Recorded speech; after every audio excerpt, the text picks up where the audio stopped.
Hello guys, আসসালামু আলাইকুম। আজকে আমি লইয়া আইছি সোয়াবিন।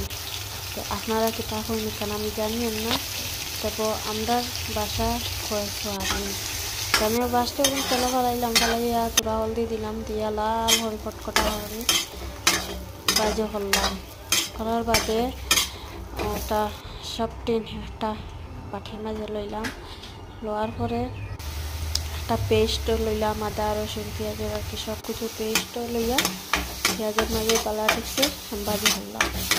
বাজি করার পরে তোরা একটু লাল আইতো হলদি তুরা দিলাম, জিরা তুরা দিলাম, ধনিয়ার গুঁড়া তুরা দিলাম, মটন গুঁড়া তুরা দিলাম। তার বাদে 2 চামচ মরিচের ফাটকি দিলাম, একটা কাশ্মীর মরিচ একটা দিলাম।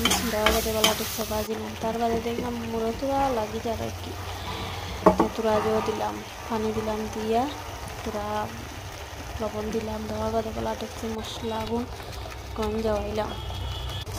কম যাওয়াইয়া সয়াবিনটা ডালি দিলাম, মশলা কম যাওয়াইয়া। তারপরে একটা বালা টেকছে ম্যারিনেট করলাম। করার পরে বালা টেকছে একটু লাড়িয়া তুরা আর কি জল দিলাম। জল দেওয়ার বাদে এরকম জল দিব, জল দিয়া বালা টেকছে এরকম ম্যারিনেট করবো। করার বাদে তুরা জল দিমু। জল দেওয়ার বাদে এটা জল যেটা দিছি এটা আপনারা দেখাইছি না, ভিডিওটা হতাম ভুলে গেছি। জল যেটা দিছি ওটাও দেখাইলাম আপনারে।